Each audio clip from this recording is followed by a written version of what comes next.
Good morning, everybody. This is Diggs. It's another beautiful day out here in the Pacific Northwest, and today we're going to be talking about Barrett and Aerith and whether or not you should be pulling them. This is a different style video. I hope you guys are receptive to this. We're going to talk about, synergies. We're going to talk about base stats versus other units, skills versus other units, and hopefully by the end of this, you'll have an understanding if either of these units is going to be right for your account. Let's go ahead and dig in. Just as a quick reminder before we do get through the rest of the video, I am sponsored by the Amazon App Store version of the game, and if you haven't already, make sure you click the link down in my description to check out the new offers that Amazon is currently giving. They are exceptionally good for Final Fantasy VII Remake. You can get some great money back. If you want to learn how to download the game on the Amazon App Store version, definitely check out the link below, and it'll actually walk you through and you'll find a guide for it as well.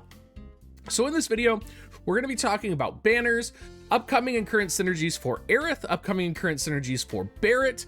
We're going to talk about Aerith's base stats versus some of the other healers, Aerith's skills versus the other healers, and we're going to talk about Barrett's base stats and his skills versus some of the other units that have ranged attacks in the game. First off, let's take a look at Aerith though. Let's talk about kind of where she's sitting at right now, how you're going to gear her, what synergy she's going to have. The guard rod is going to be coming out for her, which is a pretty unique piece of gear. It is going to give magic attack plus 15 as well as magic resistance plus 8%, which means that you can afford to put another kind of piece of gear in the body slot and not feel like you have to have magic resistance there, which is a great opportunity for Galmia Cloak. If you don't have Galmia Cloak, you can use something like Water Ring. Galmia Cloak's probably going to be the best because of the magic up, and of course the magic up helps with Aerith's healing. You may also find yourself setting something like Defense Bracer to kind of give some disable resistance as well.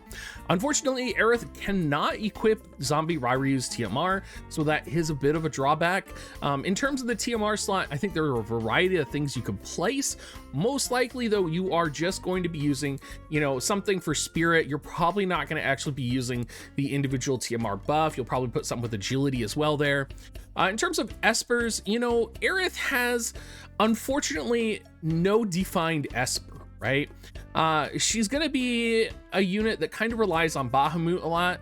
She could use Shiva. She could use Mind Flayer when Mind Flayer gets the 3-star in global, but a lot of the water Espers are painfully kind of different, I would say, than a lot of the Espers in the game right now. And water is definitely struggling for like viable Espers currently on global, and viable 3-star Espers at that. Current synergies are going to be with Moore, who was recently released, as well as Swimsuit El Sorel.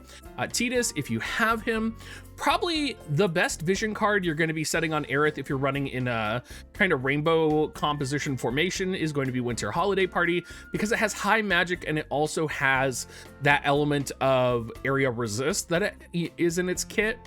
If you're running in a water composition formation, you may be running Guidance from the Stars if it's your only water VC, or you could be running Siren as well. The problem with Water's VCs for magic users is that there is a very limited selection of magic VCs for the water unit. So keep that in mind. If you don't have Winter Holiday Party, if you don't have Guidance from the Stars, you're going to need something like Ramu, and even then it might not be the best choice for Aerith in the long run. In terms of what's coming in the future, Farm is going to be coming out, who's one of the better rated units on the JP side. I know Umber Rays talks very highly about Farm. I've seen him using his Farm. Miranda EX just came out this week on the JP side with an enhanced jamming thrust that just like destroys everything. Tomb Raider has been data mined to be water element as well. So that could just be a placeholder, but if Tomb Raider or if Lara Croft is water element, that could give some additional synergies to Aerith here that the JP side did not have. We do also have Care of Specialties coming out, which is not necessarily a magic VC. And then Oath of Reunion did come out with Miranda's EX, which is going to be one more water element VC to kind of add to the formation. So when you're thinking about Aerith as a whole, what you really need to consider is, do you have Bahamut or Shiva? Do you have some type of synergy? Are you going to use her in a rainbow formation? Are you going to use her in like a soul water formation? If you are going to use her in a soul water formation, do you have the right vision cards to make her work? Right? Do you have Winter Holiday Party would be a big question for me, from me to you. And do you have Guidance of the Stars from Moore's event? Taking a look at Barrett. Barrett is a lot easier to gear, and he has a lot more going for him in terms of current synergies and espers. The problem is that as a unit, Barrett performs significantly worse. So in terms of kind of the trade-off here, you do have, you know, Barrett being a very good, you know, synergistic unit with a lot of things currently going on in global. However, his kit itself is not that great. He's going to be easy to gear. Razel Gethi, most people already have this as the best gun. Defense Bracer, of course, tons of people have this. If you don't have Defense Bracer, you could probably put anything in here, you know, for status ailment resistance. If you wanted to put Ribbon, maybe. You're just going to want to put something in here to kind of make sure that he thrives in an environment where he's going to get hit by Dwayne. Ziza's Bells, he doesn't have access to any of the other AP generation TMRs, really. I didn't check Killphase TMR. You might be able to put Killphase, Summer Killphase TMR on him, but Bells does seem to be the way to go. In terms of espers, Odin followed by Fryzess are going to be both really great for him. Fryzess, of course, just recently coming out. We, of course, have Glacial, and then if you want to lean into the defensive aspects of Barrett, you're going to want to make sure you have Golem. Really good synergies and, you know, things going on for Barrett right now. We do have Velric, we do have Sweetheart Salir, we have Freyhevia EX that just came out, Curry EX that just came out, and we have Summer Lilith. So there is kind of an opportunity right now, if you want to put it that way, to run a kind of missile formation. You might not be getting like top tier guild battles, but you're definitely going to be strengthening your position. Victoria EX, when Victoria EX comes out, that's just going to kind of give another opportunity for ice units to shine, especially if you're on a map with like high range height. Barrett having those upgrades to his range height abilities, Victoria being a Dragoon, you could see some synergy here that's very powerful. Again, you may have another opportunity like this when Aranea comes out in the future. We do also know that Rafal is going to be coming out, and probably the biggest synergy, I think, is going to be Rosa. And the reason I say that is because Rosa as a ranged archetype unit, not as a magic unit, as a ranged unit, is very powerful. If you have ever built Rosa for missile attack and for damage, you would actually know that Rosa can deal significant amounts of damage in the right circumstance. And I do think if we do see maybe a bow meta in the future or a ranged meta, it will be when Rosa EX comes out. And I could see Barrett and Rosa working really well together. And I think if you are planning on going for Rosa EX, because Final Fantasy IV has already been kind of announced that it's coming on the JP side, if you're planning on going for Rosa EX, if you really enjoy Rosa, I would definitely consider pulling on Barrett. We do also have, just kind of, you know, put the cherry on top for ice synergy, Laswell's new Frozen Flower VC coming out probably 2 weeks from now, maybe 3. So that's going to be pretty powerful addition to ice compositions. And then, of course, when Aranea comes out, we are going to get the heavy magic armor VC as well. Some other things to talk about here before we look into abilities, potencies, and stats is for Barrett and Aerith. We both don't know, or we don't really know yet what type of Halloween units are going to be coming out for them. So we could potentially be getting a Halloween or a Christmas unit coming out in the near future, kind of like Lara Croft, where we're like, she could be water element. This could change things, right? So definitely that is something to keep in mind as well. Jumping to Aerith, we're going to take a look at her abilities in comparison to the other healers in the game, and we're going to be looking at Aerith compared to Ayaka and Yuna. And the first thing we're going to look at is Aerith's Limit Break, which is healing for 310 on allies and increases defense 15 by allies. Has high range, and it is an AoE of a cross-shape AoE. Compared to Ayaka's LB and compared to Yuna's healing, Ayaka's LB is also a 310x. So Aerith's LB is going to tie Ayaka for the highest based healing ability in the game right now. And actually, Aerith is going to surpass Ayaka because Aerith does have Midgar Flower Cellar in her kit, which everybody will be setting because it increases spirit and healing power, so more defense against those Black Rose Helenas. But because she has the healing potency and Ayaka does not have it, Aerith is going to kind of take the lead as the literal strongest healer and strongest raw healer in the game. We are also going to have access to Bodyguard in her kit, which will give AoE resistance and decreased chance of being targeted. I'm curious about this, especially with, you know, units who, like Black Rose Helena, have like wide range AoEs. I'm kind of curious how decreased chance of being targeted will affect that. Reduces magic damage taken 35% for 3 times to allies as an AoE magic resistance buff, which is very powerful. Holy Inori, which is a Kiraga with access to giving spirit plus 15 for 3 turns to allies. And then of course she has access to re-raise. Now it is important to note that Aerith does not have full life in her kit, so you are not going to be using full life.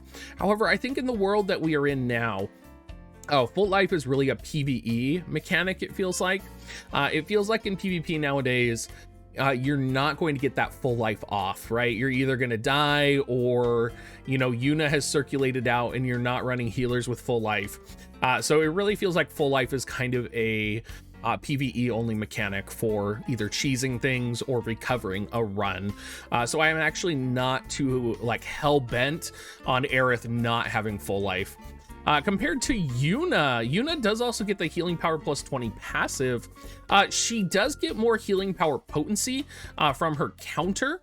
And it's important to note that Aerith also has a healing counter, but it's an AoE heal around Aerith. So I'm kind of curious to see if we're going to be using that or if we're going to be using slow counter on Aerith. And then the last thing to consider in terms of Yuna versus Aerith is that Yuna does have dark resistance up 12% and spirit plus 12. That really just kind of like, you could almost consider Aerith having that in her base kit because she doesn't have the elemental disadvantage against Black Rose Helena, right? So it's almost like a free perk over Ayaka and Yuna. In terms of stats, I think this is really kind of where it shows kind of Aerith taking a lead here. Is Aerith has actually the highest magic. This might actually be the highest magic in the game right now. 617 base magic is a shit ton. Compared to Ayaka's 535, Yuna's 481. She has a base of 5 spirit. Yuna only has 2 spirit. Ayaka has no spirit. Agility of 64 compared to Ayaka's 64 and Yuna's 64. There's just a lot going on here. Aerith also has 10% magic resistance. Ayaka does as well, and Yuna has 15%. I mean, there's a lot going on here for Aerith that really kind of elevates her game as a healer and as a unit compared to Ayaka and Yuna. Of course, Ayaka and Yuna do have their uses, right? They do have full life, and they may be better in certain elemental compositions or against certain PvE content. But Aerith overall, looking at stats, looking at abilities, she's, you can feel good pulling for Aerith. Now, let's talk about Barrett, because Barrett is in a little bit of a different place, and I'm not sure if it's a good place. Looking at Barrett's HP, he does have 3,800 HP, which is really high, right? There is an aspect to him that is designed to be a little tanky, right? He has 8 defense in his native kit. He has 15% slash resistance. That's really great. He has no magic resistance. But what happens is you start looking at the stats on the other units that are here, particularly Frederica and Lilith for range damage. You start noticing, Barrett has 57 agility, Frederica has 68, Lilith has 64, and keep in mind, I'm pretty sure Frederica actually has a passive to increase agility because she has tune-up, right? So, Barrett's going to be significantly slower. Dexterity of 289 on Barrett versus 357 on Frederica. 328 dexterity on Lilith. That literally just like demotes Barrett in terms of damage significantly, since range damage does take into account dexterity. Also, his base attack value is 384 versus Frederica's 416 and Lilith's 416. So, I mean, he's hurting there as well. Pretty much the only place he's not hurting is he does have 15% slash resistance. He also natively has disable resistance, so you're not gonna have to worry about disable or slow. I think I mentioned defense bracer earlier. That was probably a mistake. You're probably gonna wanna be setting, you know, something along the lines of, gosh, I don't even know what you would set. Probably just something defensive, really, or something with magic resistance to try and stop him from dying, unless you're leaning into that defense and slash kind of alternative build for him, which, I mean, it's going to be interesting to try and justify that with so many Black Rose Helenas running wildly around. Important note here on the abilities, you know, the GL upgrades for Barrett we have not seen yet, and I think, you know, before you make a decision, you should look at the GL upgrades for Barrett fully. We've seen the upgrade to Fuel Burst Kai, which his range is increased by 1 and the AP has been reduced. We have not seen the upgrade to Energy Reload yet, and as we're going through this, I would just encourage you to kind of look at the modifiers that he has opposed to other units, because his modifiers are significantly lower unless you can find a way to make that energy reload in his sub job kit really work for him. So he does have the secret of shooting, so missile attack plus 15, and then you're probably going to be setting pugilist sub for HP 12% and attack 24%. It is important to note Barrett does have an innate enmity passive you can set on him as well. Whether or not you want to do that, I don't know. It's so weird.